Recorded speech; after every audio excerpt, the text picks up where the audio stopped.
두 번째 시간 말씀을 이어서 나가도록 합니다. 이번에는 인용한 창세기 20장 14절로 18절 말씀을 같이 보도록 합니다.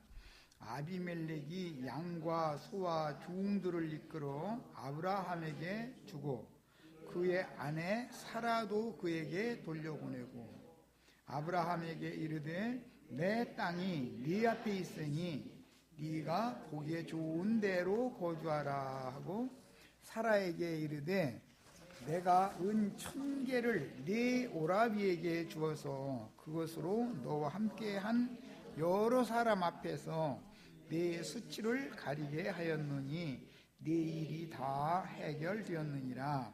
아브라함이 하나님께 기도하매 하나님이 아비멜렉과 그의 아내와 여종을 치료하사 출산하게 하셨으니 여호와께서 이왕에 아브라함의 아내 사라의 일로 아비멜렉의 집에 모든 태를 닫으셨습니다.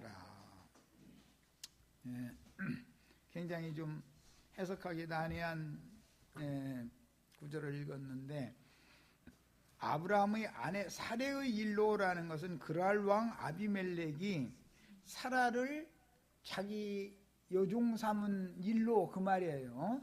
이것은 바로가 하나님의 백성들을 종으로 부렸을 때 출애굽을 함으로 1차적으로 단체적으로 아브라함 자손들을 통해서 이루어졌고, 두 번째는 바벨론 왕이 하나님의 백성들을 종으로 사로잡고 있다가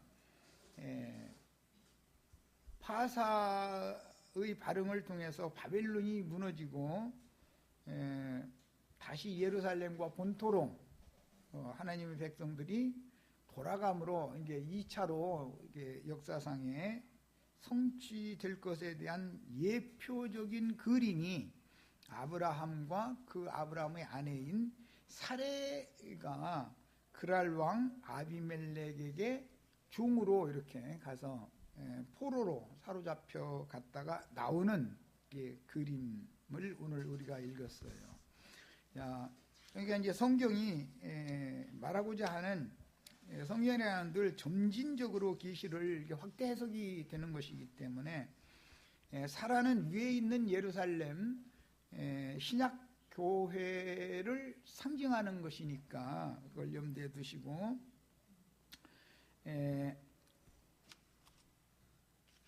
아브라함은 하나님을 대표하는 것이죠. 하늘 아버지를. 그러니까 아비멜렉이 아브라함과 그의 아내를 사로잡은 상태라고 하는 것은 하나님의 백성들을 세상 임금이 사로잡은 것을 상징한다 이거예요. 근데 거기에서 출애굽을 한다는 것은 하나님의 백성들은 바로의 장자들은 그 밤에 쳐죽임을 당하지만 여호와의 장자들은 출애굽을 하게 되기 때문에 1차적으로 실현되고, 바벨론에서 70년이 마치면, 이것은 이제 사라가 나오는 것은 때가 차야 나오는 것이죠. 아무 때나 나오는 게 아니고, 그리고 사라의 태가 열려서 모든 산자의 씨가 되는 이삭을 낳는다는 것은 많은 씨들이를 낳는 게 아니라 한 사람 이삭이죠. 그래 갈라디아서에는 많은 씨라고 하지 않고 한 씨 단수로 해서 이삭을 낳는 이야기인데, 이것은 모든 산자들의 아버지가 되는 그 하나님의 아들 예수 그리스도 단수를 표현하는 것이다. 이삭은 하나님의 아들 예수 그리스도를 상징하는 거다란 말이야. 그래서 예수 그리스도를 통해서 이제 하나님의 자녀들이 생육 번성하게 되는 것이죠. 그 한 씨로 말미암아서 이런 것을 상징하는 그림을 오늘 읽었어요. 그런데 사라를 사로잡고 있는 동안에는 아비멜렉과 그 아내와 여종들이 태가 닫혀서 출산을 할 수 없었다는 거예요. 이제 이런 말씀이 말하고자 하는 의도를 이제 살펴보는 거예요.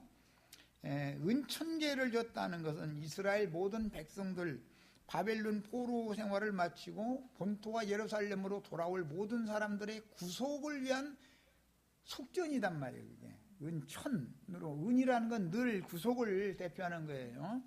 그런데 이제 속전을 1000개를 아비멜렉이 아브람과 사라에게 줘가지고 네가 여러 사람 앞에서 당했던 수치를 이제 가리게 해줬다. 이 가린다라는 말이 덮는다는 뜻이다 이거예요. 그리스도로 옷 입는다, 이렇게 구속받는다 그 말이에요. 그런데 이것은 세상 신의 사자인 이방 왕에게 종살이를 하던 치욕이 해결됐다 그 말이란 말이에요. 예. 자, 이것은 사라를 사로잡은 아비멜렉 집 모든 여인들의 태를 받아서 출산하지 못하게 하셨으나 사라를 아브라함에게 돌려보내주니 그랄 왕 아비멜렉 집 여인들의 태를 고쳐서 출산하게 하셨다라는 것은 표상이니까 약속하신 생명의 때가 차기 전에는 구약교회는 율법 관념에 사로잡혀서 즉 종으로 사로잡혀간 거예요. 사로잡혀가서 즉 하늘문이 닫혀서 말씀이 깨달아지지 않는 것이죠. 태가 닫혔다 이 말은 영적으로는 하늘문이 닫혔다라는 뜻이기 때문에 말씀이 전혀 영으로 깨달아지지 않는다 그 말이에요. 지혜와 계시의 영이 임하기 전에는 그게 안 되는 거다 그런 말이죠. 닫혀서 약속의 시요 모든 산자들의 시인 이삭을 낳은 어머니가 아직은 될 수가 없었다라는 말이다. 그러니까 남편을 잃은 나오미, 자식들을 잃은 나오미는 아직 모든 산자들의 어머니가 되지 못하는 상태다 이거예요. 룻이 새 남편, 옛 남편은 죽었지만 이제 새 남편을 맞아가지고 아들을 낳으면 나오미가 완전히 모든 산자들을 대표하는 어머니가 되는 거다. 이것을 이제 창세기에서도 이미 아담의 배필인 여자가 셋을 낳기 전에는 모든 산자들의 어머니가 될 수가 없죠. 가인을 낳고 아벨을 낳았지만 아벨이 모든 산자들의 대표가 될 수 없는 것은 가인이 죽여버리기 때문에 아벨의 후손이 퍼져나가지 못하는 거잖아요. 그래서 셋을 낳기 전에는 산자들의 어머니가 아니다 이거 하와는 아직. 하와라는 이름이 아직은 그 새 이름을 받을 수 없는 것이죠. 그냥 여자인 것이죠. 여자와 아내는 신분이 완전히 다른 거죠.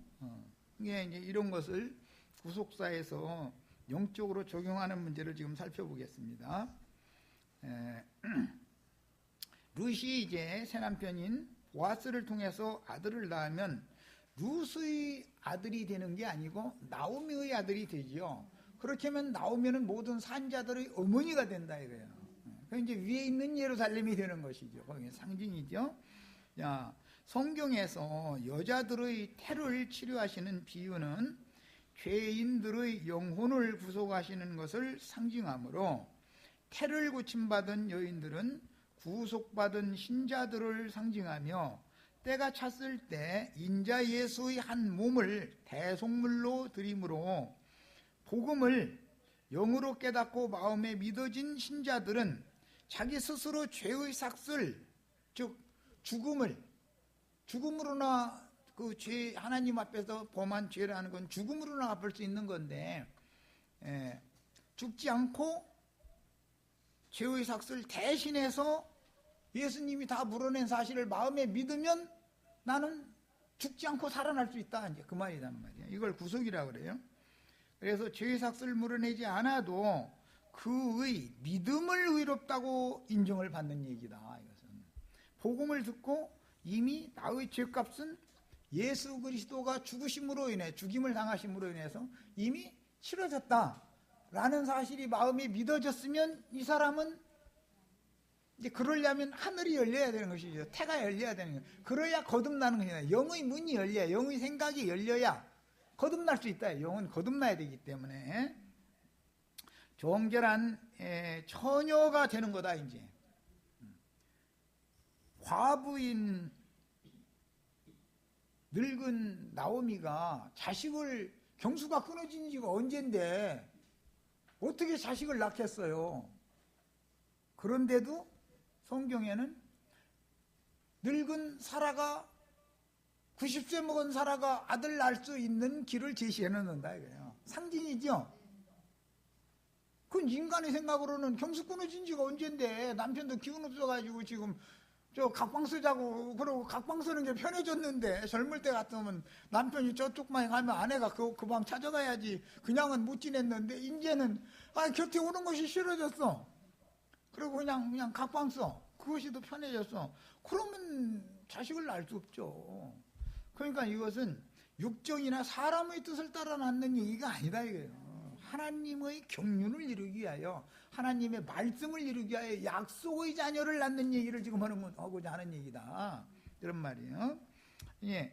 그러니까 이런 복음을 전해줘도 영으로 이게 받아들여져서 영이 열려서 깨달아야 된다. 영으로 깨달아야 마음에 믿어져. 이게 위로부터 부어주는 계시될 믿음이다 그래요. 자, 이렇게 믿은 사람을 하나님은 의롭다고 여겨준다 이거예요. 깨끗하다, 정결하다. 이게 늙은 할머니가 처녀되는 얘기다 이거예요. 나오미가 어떻게 처녀가 돼? 사라가 어떻게 처녀가 되겠어요? 그런데 하나님은 반드시 정결한 처녀와만 결혼을 하는데, 옛 남편이 죽지 않아가지고 옛 남편 그늘 아래서 살려고 하는 생각이 끝나지 않은 사람은 예수님과 혼인할 수 없는 거다, 그런 말이야. 자, 그러다 보니까 이제 죽고 다시 사는 문제가 당연히 부활 생명, 사라가 이삭을 낳은 건 이삭은 부활 생명을 말하는 것이죠. 육신의 생명이 아니니까. 예, 나오미가 아들을 낳았다고 한 건 부활 생명이지 육종에 따른 자식을 낳는 얘기가 아니단 말이야 지금. 야, 이게 복음의 이치예요. 이제 우리의 옛사람 첫 아담에게 속한 질그릇을 입고 세상에 보냄을 받은 옛사람은 인자 예수와 함께 죽고 함께 바위에 판 쇠무덤에 장사된 사실이 믿어져야 된단 말이에요. 이것은 자아가 죽었다. 이제 자아의 죽음, 자기는 죽음에 버려 이제 넘겨야 된다. 이제 신약 복음에 이러는데, 우리가 예수와 함께 죽은 사실을 믿어야 되는데, 교리적으로 안다고 해서 그게 믿어지는 것은 아니죠.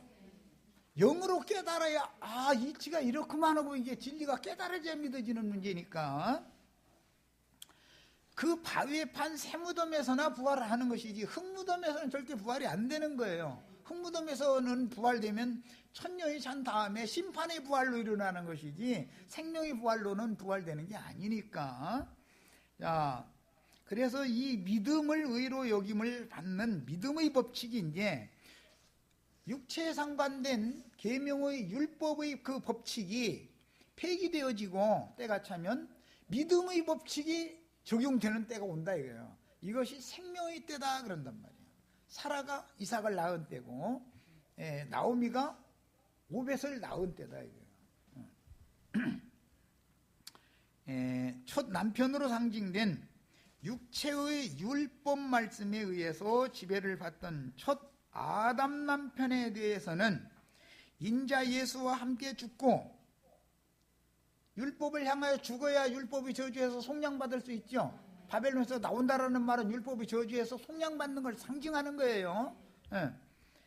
그 영의 말씀인 그리스도 율법으로 살리심을 받은 신자들은 마지막 아담이신 그리스도 예수와 함께 바위에 판 쇠무덤에서 부활돼 가지고 함께 하늘에 앉혀진 사실이 믿어져야 된다. 이게 이제 이건 믿음의 비밀이에요. 이제 율법으로 의롭다함을 받거나 구원 얻을 육체는 없죠.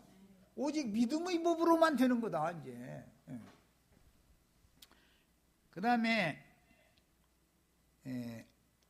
당연히 이제 그러다 보니까 죽음과 삶이라고 하는 문제가 너무 중요하게 지금 이제 제시가 되는 거예요. 자, 창세기 2장에서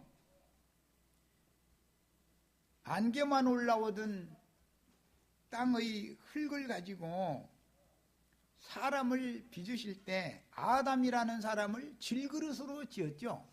그래 놓고 나선 그 코에다 생기를 불어넣었더니 산혼이 되었다 그랬어요. 거기에서는 산이라는 말이 그 하야라는 말, 내가 아주 이제 강조해서 여러 번을 말씀을 드리는데, 자, 그런데 하나님은 산혼으로 아담을 지어놨지만 아담이 영생, 그대로 영생하려면 생명나무 실과를 먹고 생수를 마셔야 영생할 수 있는 것이지 그대로는 영생할 수 있는 게 아니죠.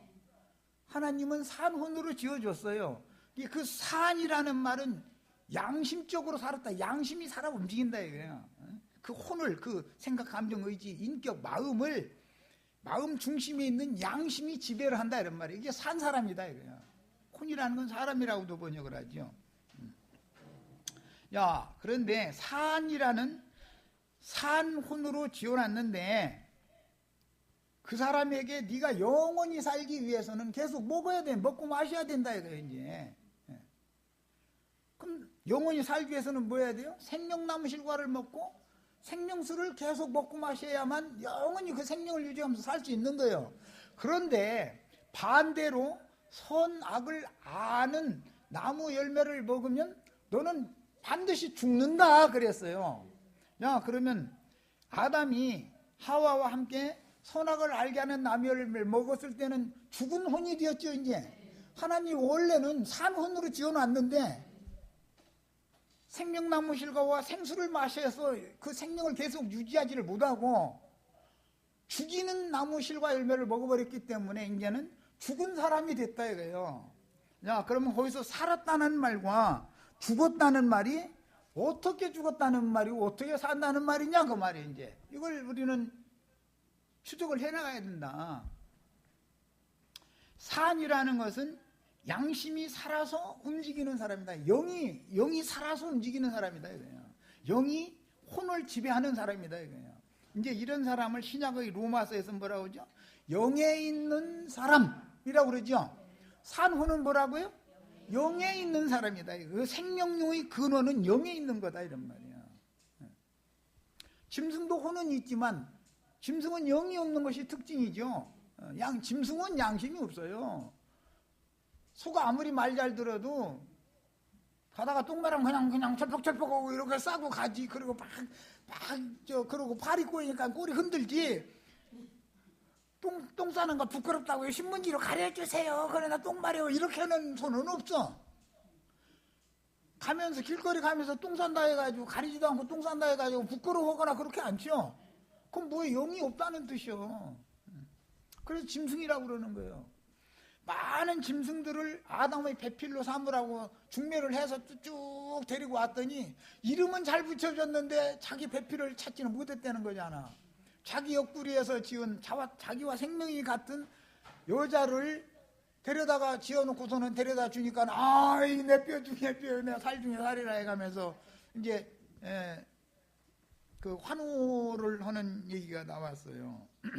그러니까 첫사람은 다 누구나 짐승이다 이게 짐승. 반드시 구속받은 사람이나 사람으로 본다. 자, 육신에 있는 자는 다 짐승이다 이런 말이에요.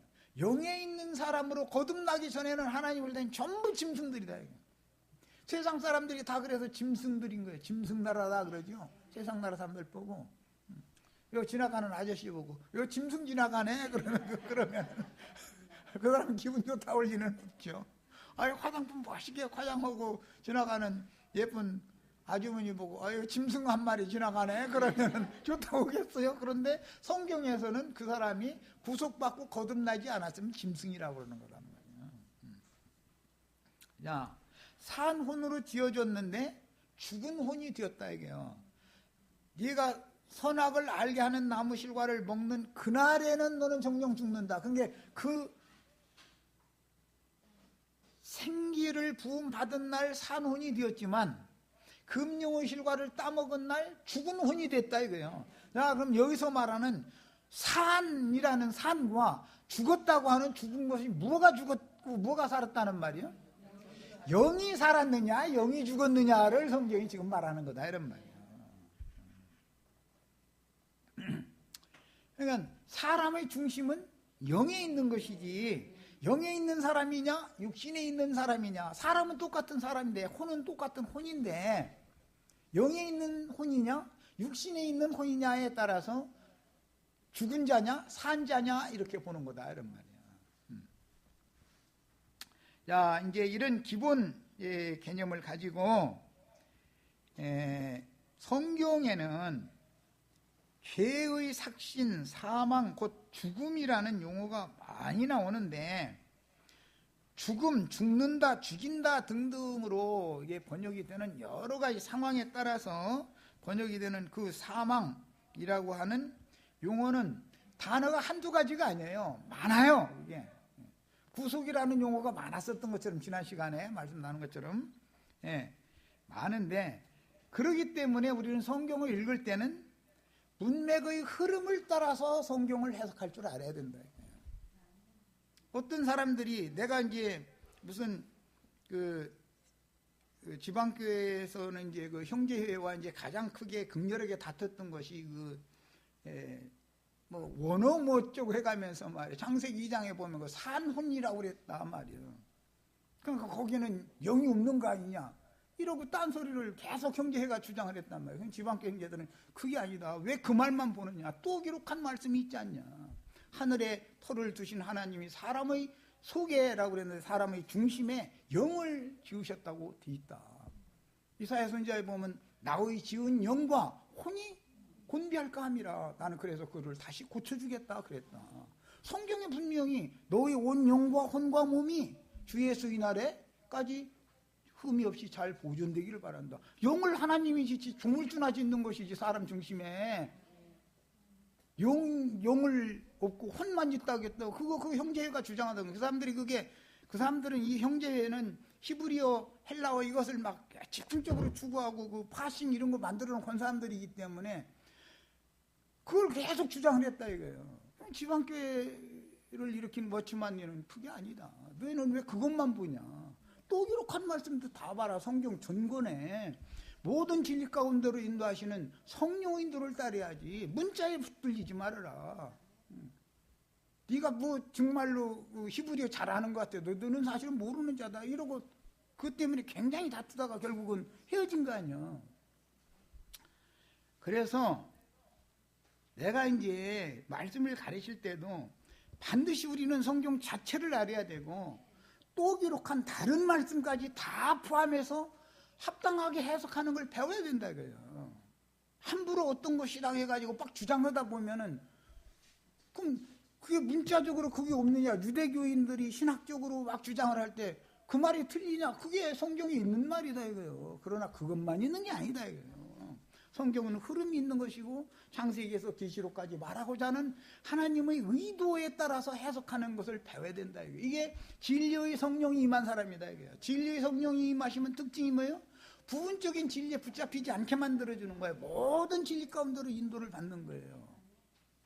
이것이 얼마나 중요한 말인지를 계속 강조를 해도 사람들이 나름대로 자기에게 어떤 부분이 은혜가 됐기 때문에 그걸 주장하는 거예요. 거기에 붙잡혀서 이해는 해요. 그러나 성경이 말하는 흐름을 알아야 된다. 성경이 말하고자 하는 궁극적인 의도를. 그래서 성경 자체를 자꾸 부지런히 읽어라. 무슨 신학적으로 원어적으로 해서 쪽쪽하지 말아라 이거예요. 다 소용없는 소리니까. 그게 무슨, 아니 신학을 전문으로 한 사람들이 오늘날 기독교계 지도자들이잖아요. 히브리어를 전문으로 자기네 모국어로 사용하던 사람들이 예수님 죽인 자들이잖아요. 헬라어를 전문으로 모국어로 사용하던 자들이 사도들을 죽인 자들이잖아요. 히브리어 헬라어 그렇게 잘한다는 사람들이 오늘날 신앙생활을 보면 어떠냐 이거예요. 지금 뭔 짓을 하고 있냐 이거예요. 왜 그래요? 그들이 하는 말이 그 부분에서 틀린 게 아니죠. 맞아요. 그런데 그것만 있는 게 아니다는 거예요. 다른 말씀이 또 있지. 그러면 성경이라는 건 모든 진리를 합당하게 이해하고 해석하고 흐름을 따라서 나의 것으로 취할 줄 아는, 이것은 지혜와 계시의 영이 임하지 않으면 안 되는 문제다 이란 말이에요. 학문적으로 무슨 지식적으로 이게 되는 문제가 아니다 이거예요. 많은 것들을 배우고 섭취할 필요가 있지만 그것은 성경이 말하는 예수 그리스도는 누구인가를 아는 것이 영생이기 때문에 그것을 목적으로 필요한 수단으로 그것을 사용을 해야지 그것이 다인 것처럼 뭐든지 떠들면 절대 안 된다 이거예요. 교만해지면 안 되는 거예요. 뭐든지 유대인들이 교만해졌기 때문에 망한 거예요.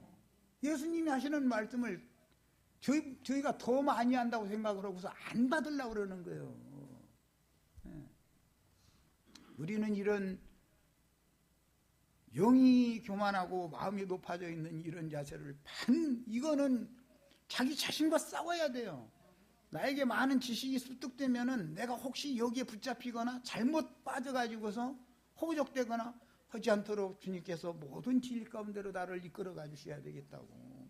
주의 성령이 오시면 특징이 뭐냐? 너희를 모든 또 다른 보혜사를 보내리니 그가 오시면 너희를 모든 진리 가운데로 인도해 주실 것이다 그랬는데 모든 진리를 다 나의 생명 양식으로 받아들이고 소화할 수 있을 만큼 나를 이렇게 넓혀 주셔야 되겠다고 따로 하여금 깊이 있는 사람이 되게 해주시라고. 이게 구원이니까 이런 기도가 얼마나 필요한지 모릅니다. 자, 이제 더 나가겠습니다. 성경에는 죄의 삭신, 사망, 곧 죽음이라는 용어가 많이 나오는데 크게 볼 때는 생명이신 그리스도와 분리된 영적 죽음이라는 것은 죽음, 산혼, 네가 정령 죽으리라. 그건 뭐라고요? 영이 살거나 영이 죽거나 그 상태를 지금 말하는 거단 말이에요. 몸이 죽은 게 아니죠. 선악과의 실과를 따먹었다 해가지고 아담이 그날 죽은 게 아니잖아요. 그러나 영적으로는 죽었단 말이에요. 그게 산혼이 아니라 죽은 혼이 되어버렸다 이거예요. 육신에 있는 자가 됐다 그 말이에요. 영에 있는 자가 아니고 그게 하나님과의 교통이 단절됐다 이런 말이에요. 하나님 신과의 교통이 단절된 상태를 죽음이라고 그러는 거다 그런 말이에요. 그런 용어가 많이 나오기 때문에 크게 볼 때는 생명이신 그리스도와 분리된 영혼의 사망과 완전한 멸망인 불못, 둘째 사망이라고 그러죠. 아담이 금령과를 따먹고 죽었지만 하나님이 보시기에는 자는 상태인 것이고 주님이 오시면 그를 불러서 살려낼 수가 있어요. 없는 것도 있는 것처럼 부르면 딱 나타나는 거예요. 예.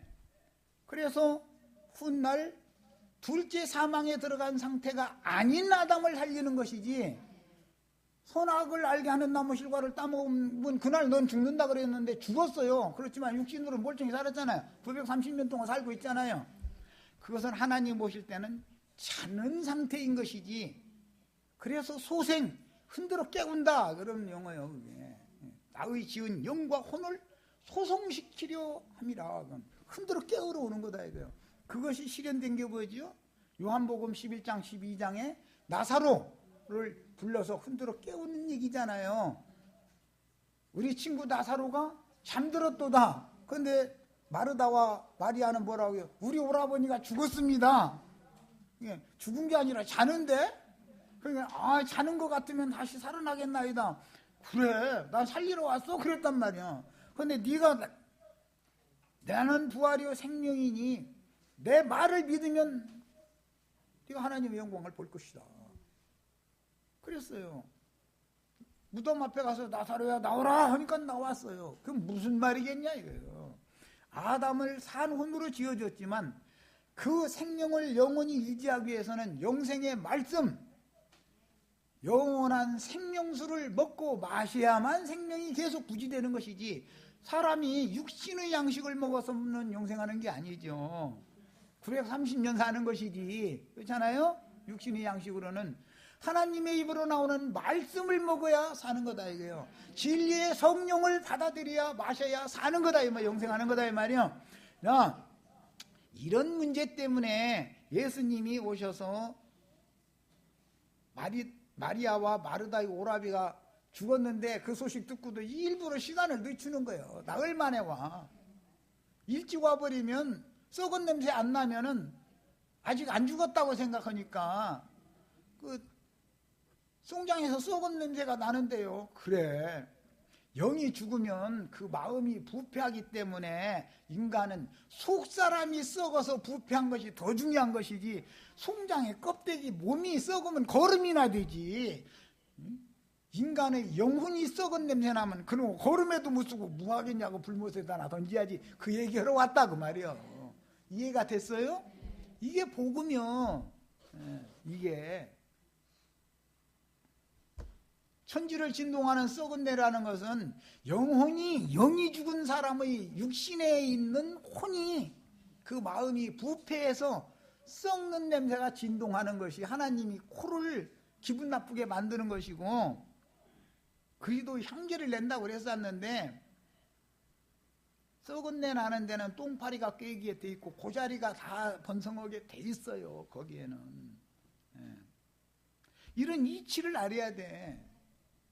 성경을 이해할 때는 룻기 3장 하는데 왜 이렇게 창세기에서 계시록까지 그냥 막 정신없이 왔다 갔다 했다고 이러느냐 이러시지 말고, 성경을 그래서 모든 진리 가운데 흐름을 따라서 해석하는 걸 배워야 된다 이거예요. 그러려면 뭐가 필요해요? 영이 겸손해야 돼. 영이 교만하고 무언가가 높아진 마음을 갖는 것은 쓸데없는 지식 어떤 것에 딱 붙잡히기 때문에 그렇다 이거예요. 그 사람들이 뭔가 좋은 걸 갖고 있으니까 교만해지는 것이지, 그렇지 않겠어요? 난 저 사람만 못하다 싶으면 왜 교만해지겠어? 자, 그래서 그리스도와 분리된 영혼의 사망, 이것을 분리된 상태를 성경에서는 죽음이다 그래요. 하나님과 분리된다. 에덴 동산의 주인과 에덴 동산에서 쫓겨나면 분리됐으니까 죽은 거죠. 이렇게 보는 거다 이거예요. 동산 밖으로 쫓겨난 사람은 죽는 거다 이거예요.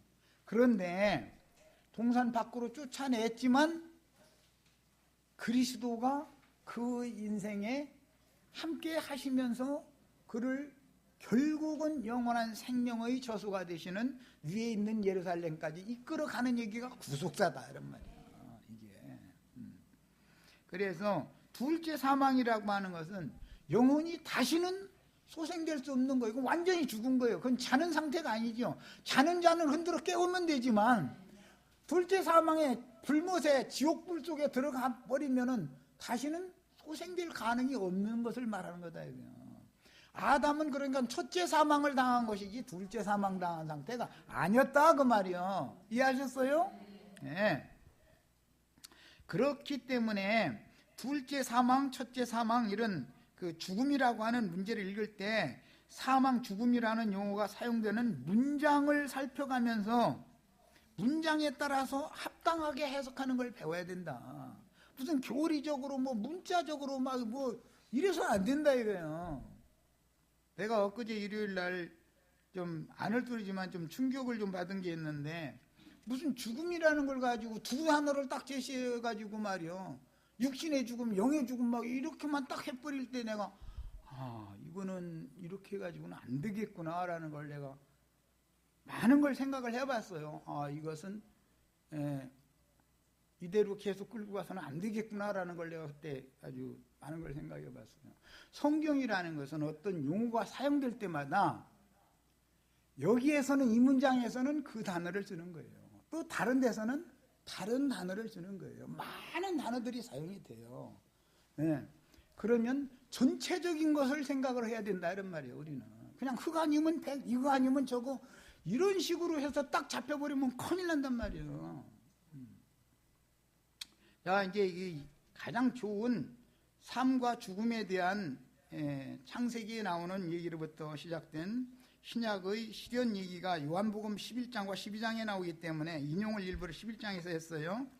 이 말씀을 하신 후에 읽어나갑니다. 또 이르시되 우리 친구 나사로가, 예수님은 나사로가 죽었다고 하지 않고 잠들었다 그러죠. 첫 아담이 죽었어요, 잠들었어요? 잠들었기 때문에 구속의 옷을 입혀주면 새 생명을 얻는 거예요. 우리가 둘째 사망에 들어간 상태는 거듭날 수 있어요, 없어요? 안 되는 거예요. 그거는 절대 안 되는 거예요. 금용의 나무실과 열매를 따먹은 상태는 흔들어 깨우면 일어날 수 있는 상태의 죽음이다 이거예요. 이런 사람을 육신에 있는 혼이다 그래요. 이제 그가 죽는다라면 예수 함께 내가 죽는다 그러지만 예수는 혼은 죽음이 있어요 없어요?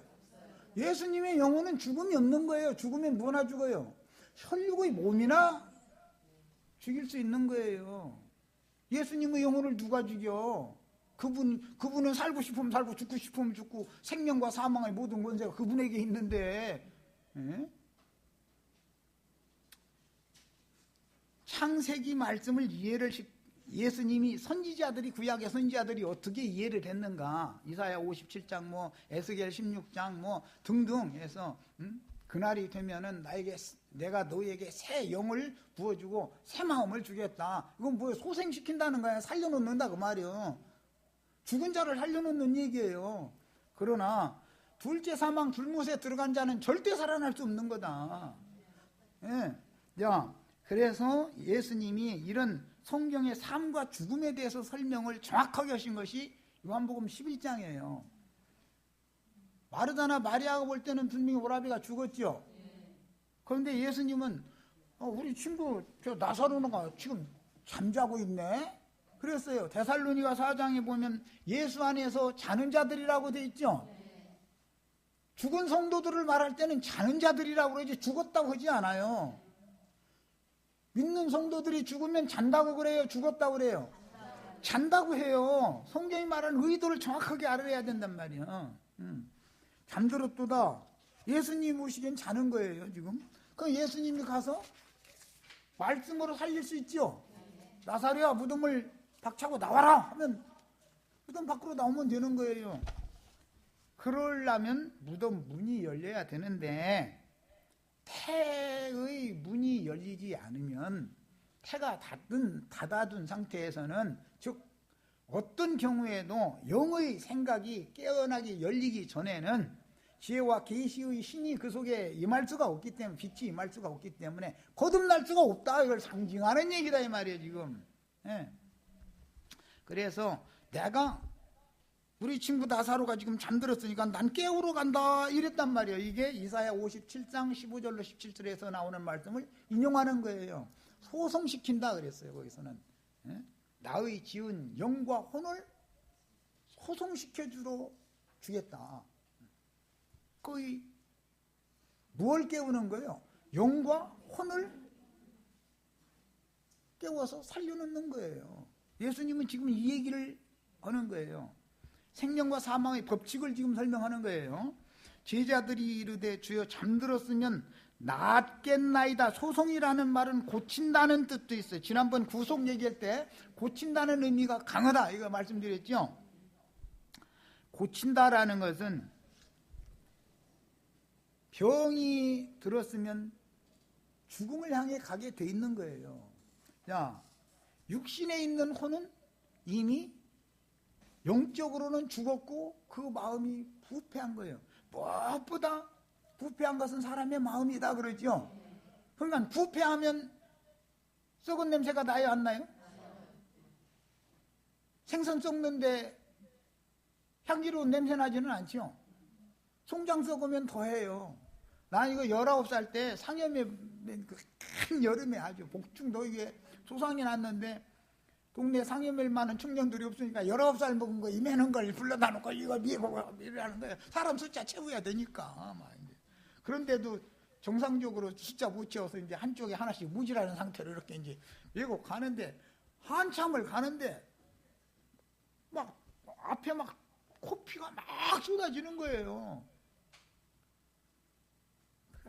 그때 여름이니까 그 대방쑥이라고 쑥이 막 많이 산 건데 자라고 있는데 한쪽 어깨 이거 미고 왼쪽에 이렇게 해가지고서는 쑥 튀어나가 코 막 계속 맞고 말이에요. 저 가보고 이제 그런 것까지는 이제 경험을 했는데, 이야 진짜 냄새가 어마어마하더만. 난 사람 썩는데 냄새가 그렇게 많이 나는 줄 몰랐네 진짜. 근데 나도 썩을 때는 그럴 거 아니요. 그런데 육신이 썩는 냄새는 표상일 뿐이고 인간의 혼이 마음이 부패로 돌아가서 썩을 때 하나님 오실 때는 그 냄새가 그래서 그거 체험시킨 것 같아. 나는 아주 인간은 다 영이 죽은 인간은 육신에 있는 사람이라고 하는 것은 썩은 냄새를 풍기게 돼 있다 이거예요. 하나님 막 코를 들을 수가 없는 거죠. 막 쑥 뜯어놓고 막 그냥 막아도 소용없어. 그리고 근질근질하니까 그 피가 코 속에 고이면 이거 또 풀고 빼면 막 와르르 또 코피 쏟아지고 막 또 가서 맞고 이걸 내가. 그런데 어른들은 비유도 좋아. 코피도 안 흘리는데 나만 그렇게 고생을 하더만. 신기해 하여간. 네. 별걸 다 이제 경험을 했는데 이처럼 제자들은 자는 자를 깨우러 가는 것은 병든 자를 고치는 것으로 이해를 했다 이거예요. 알아듣기를. 뭔 말인지 이해하시겠죠? 이게 이사야 57장 15절에서 17절 사이 말씀을 적용해 주는 말씀인 거예요. 생명과 사망이라고 하는 거 이렇게 중요하게 다뤄져요. 예수는 그의 죽음을 가리켜서, 그의라는 나사로예요. 나사로가 죽었다는 걸 가리켜 말씀하는 거예요. 여기서 죽었다는 것은 신과 인간의 혼이 분리된 상태를 말한다 이거예요. 하나님에게서 떠나가면 죽는 거예요. 하나님 오실 때는. 자, 뱀과 연합하면 죽는 거죠. 하나님과 연합을 해야 되는데 하나님과 연합을 하려면 생명나무 실과를 먹고 생수를 마셔야 돼요. 그런데 금령과를 먹으면 죽는 거예요. 그래서 여기 이때 당시의 나사로는 율법 지도자들을 대표하고 마르다와 마리아는, 마르다는 유대 교인들을 대표한다면 마리아는 신학 교회를 대표하는 게 이제 삼남매가 가르친 거에 다 표상인 거죠. 그러니까 자, 그래서 그 죽음을 가리켜 말씀하신 것이나 그들은, 제자들은 잠들어 쉬는 것을 가리켜 말씀하신 줄을 생각했다. 왜? 우리 친구 나사로가 잠들었다가 내가 깨우러 간다 그랬으니까. 그러니까 제자들이 또 그렇게 생각하니까는 아니요, 그렇게 죽었어. 또 그래. 나사로가 죽었습니다. 그러니까 아니요, 걔 안 죽었어. 자는 중이지. 내가 가서 깨울 거야. 아니 이러고 그러면 이제 잠들어 흔들어 깨워서 다시 살아나는 것은 그건 고침받는다는 뜻이구나 라고 이해를 해가지고 그러면 잠들어서 쉰다는 말씀이었구만. 나사로가 죽은 게 아니라 잠들어 쉬는 중이었구만. 그러니까 아니야, 걔 죽었어도 이러면 이렇게 생각하면은 저렇게 말하고, 그렇게 또 따라서 생각하면 또 반대로 말하고. 자, 삶과 죽음이라는 게 이제 비밀스럽다 이 말이죠. 사람의 생각과 하나님의 생각이 이렇게 서로가 상이하다는 걸 여기서 금방 알 수 있잖아요. 여기 나오는 따나토스라고 하는 이것은 육신의 몸에서 영혼이 분리되는 죽음을 상징한다 이거예요. 상징이요. 그런 표현이에요. 그 다음에 뜨네스코라고 하는 그 용어도 내가 일부러 이거 이제 표기를 해놓은 거예요. 이거는 그냥 상징적으로 또는 문자적으로 그냥 죽다라는 의미를 말할 때는 이런 용어를 써서 용어 자체도 다르고, 그 다음에 더 많은 단어가 있으니까 앞에 이제 아래 이제 소개해 준 걸도 보겠습니다. 지난번 일요일 날 내가 그 두 단어를 가지고 확정을 한 것 때문에 내가 속으로는 이거는 안 되겠다 싶은 생각을 하고, 이 원어 히브리어 헬라어 강론을 마쳐야 되겠구나. 잘못하면 붙잡히기 쉽겠구나. 이 영혼들이 뭐 안다 해가지고 교만해질 가능이 굉장히 많구나라는 걸 내가 충격적으로 받았었기 때문에, 네크로스라고 하는, 이건 네키스라고 하는 그 원형에서 시체라고 하는 용어에서 유래된 죽은이라고 할 때, 이것 특히 사도행전 3장 15절이나 로마서 6장 4절 이런 데 보면 죽은 자 가운데서 살리심을 받았다 이런 말이 참 많이 나오죠. 그 죽은 자 가운데서 살리심을 받았다라는 것은 그러면 둘째 사망에 들어간 죽음이에요? 첫째 사망만, 자는 사망만 당했다는 거예요? 다시 살리심을 받으려면 첫째 사망만 당한 경우는 이런 용어를 또 쓴다 그런 말이야. 야, 그리고 나서 이제 말씀을 이어갑니다. 내가 거기 있지 아니한 것을 너희를 위하여 기뻐하노니 이는 너희로 믿게 하려 함이라. 그러나 그에게로 가자 하시니 디두모라고도 하는 도마가 다른 제자들에게 말하되 우리도 주와 함께 죽으러 가자. 자, 여기에 나오는 죽으러라고 표현을 한 이 단어가 이 문장에서 여러 번 나옵니다. 20절도 보겠습니다. 마르다는 예수께서 오신다는 말을 듣고 곧 나가 맞이하되 마리아는 집에 앉았더라. 마르다가 예수께 여짜오되 주께서 여기 계셨으면 내 오라비가 죽지 아니하였겠나이다. 거기 동일한 용어예요. 디두모가 우리 주와 함께 죽으러 가자라고 했던 그 말과 동일한 용어예요. 자, 그 다음에 25절 예수님이 이제 설명을 들어봅니다. 사람들의 삶과 죽음, 예수님이 생각하는 삶과 죽음이 어떤 차이가 있는지를 이제 이해를 시키기 위해서 정리해 주는 거예요. 예수님 말씀에 25절 예수께서 이르시되 나는 부활이요 생명이니 나를 믿는 자는 죽어도 살겠고 할 때 여기 죽어도라는 건 동일한 단어예요. 무릇 살아서 나를 믿는 자는 영원히 죽지 아니하리니 같은 단어예요. 자, 599 이 단어가 저 뒷면에서 보겠습니다. 단어 사전의 두 번째 인용한 거기 보면 아포트네스코라고 하는 이 단어가 요한복음 11장에서 반복해서 599번 이 단어가 사용이 되고 있어요. 다른 많은 단어들이 있는데 그것은 참조로 내가 일부러 삶과 죽음에 대해서 이해를 시키려고 이게 이제 이 소개를 해드린 것이고, 더 많은 단어들이 있어요. 문장에 따라서 이 죽음이라는 용어를 많은 용어들이 있는데 이것은 계시록 6장 8절로 11절을 보면서 대조를 해보겠습니다. 예수님이 생각하는 삶과 죽음, 그건 이미 지금 다 설명을 했어요. 원래는 뭘로 아담을 지어놨어요? 흙으로 지었고 그 코에 생기를 불어넣으니까 산혼이 되었죠. 그런데 그 산이라고 하는 생명을 영원히 유지하기 위해서는 어떻게 해야 된다고요? 생명나무 실과를 따먹고 생명수를 마셔야, 먹고 마셔야 영생하는 거야. 하나님의 입으로 나오는 모든 말씀을 먹고 진리의 영을, 생명의 성령을 계속해서 마셔야 영생할 수 있는 거예요. 자, 그런데 하나님의 의도대로 되지 않았죠. 금령의 실과를 따먹으면은 네가 정령 죽으리라 그랬어요. 그런데 그 죽음이 둘째 사망을 말하는 것이 아니다 그런 말이에요. 그럼 뭐가 죽은 거예요?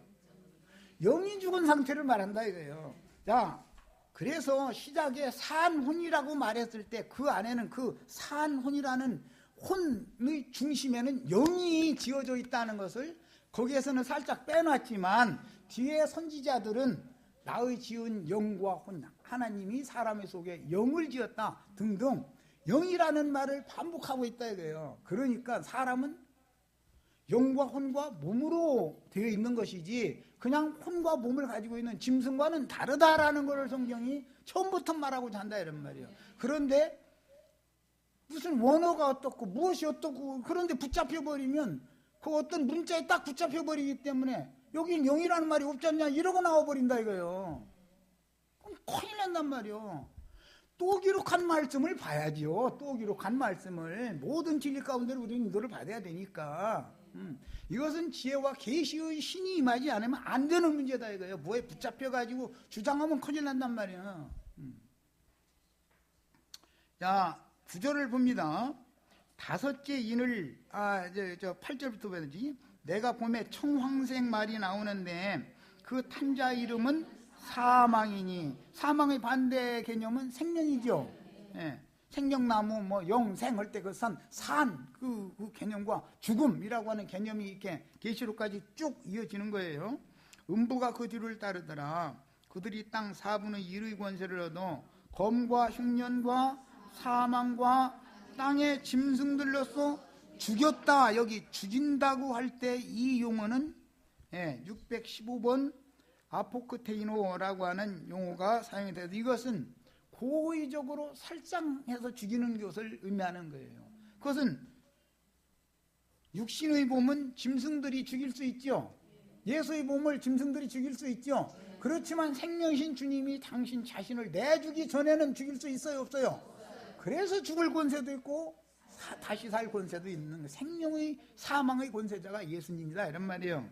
자, 그 다음에 다섯째 인을 떼실 때 내가 보니 하나님의 말씀과 그들이 가진 증거로 말미암아 죽임을 당한 영혼들, 여기는 4969번 용어가 사용이 돼서 이것은 스파조라고 하는 이제 이 용어가 사용이 됐는데 이것도 역시 앞의 용어와 비슷한 개념으로서 이것은 의도적으로 상처를 입히거나 죽이는 그런 개념이에요. 이것은 창세기에서 가인이 아벨을 죽인 경우, 그 다음에 창세기 4장에 보면 그 자기의 창상을 인하여 사람을 죽였고 내가 뭐 나의 상함을 인하여 소년을 죽였다. 그 누가 그랬어요? 라멕이 죽이는 경우죠. 그런 경우는 이런 용어를 사용한다 이거예요. 그래서 예수님이 이런 개념 때문에 말씀을 하시기를 너의 몸을 죽여도 영혼을 얻지 하지 못한 그를 두려워하지 말고 몸을 죽일 수 있을 뿐 아니라 예수님 허락이 없으면 몸도 못 죽이는 것이죠. 영혼을 영원히 지옥불에 멸하시는 그를 두려워해라 이렇게 결론적인 말씀을 하셨어요. 삶과 죽음에 대한 개념을 정리를 잘 하셔야 되겠어요. 자, 그 다음에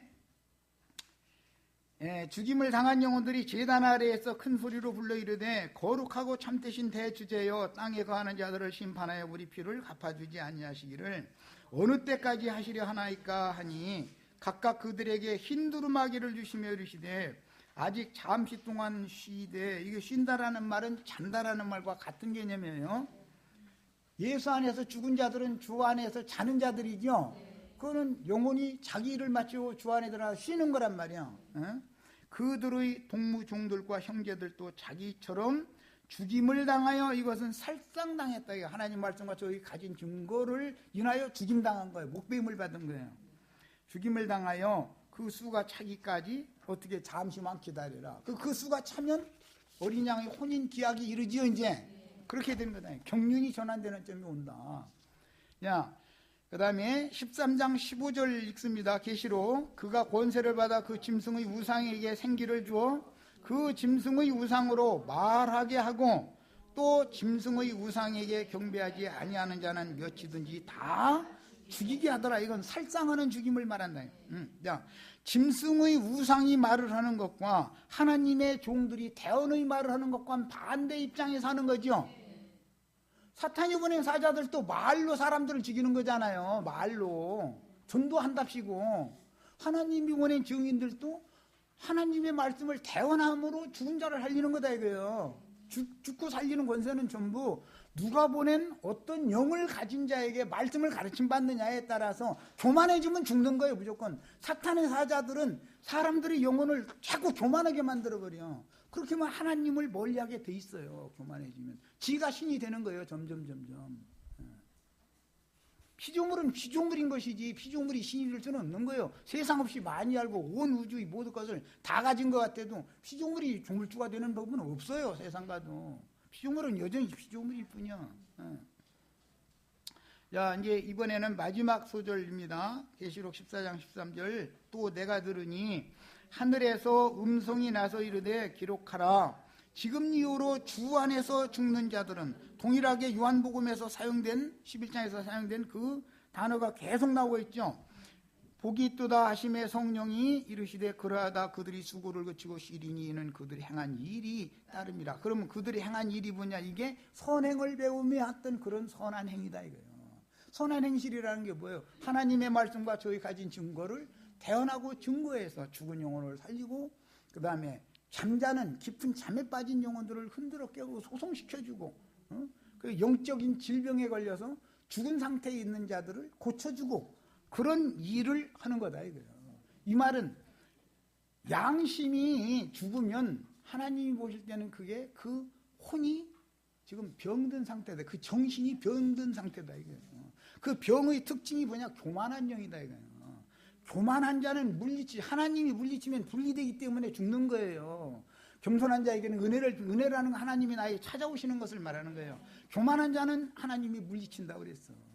겸손한 자에게는 은혜를 입혀주신다 그랬어. 잘 생각을 해가면서 성경을 깊이 있게 읽고 이해를 하시기를 바라요. 시간이 다 돼서 일단 여기까지만 하고 남은 부분은 다음 시간에 목요일 날 더 이어서 하도록 하겠습니다. 여기 에스겔 16장 이 말씀부터는 목요일 날 더 모여서 좀 더 소상하게 말씀을 나눌 것입니다. 그렇게 하겠습니다. 자, 마칩니다.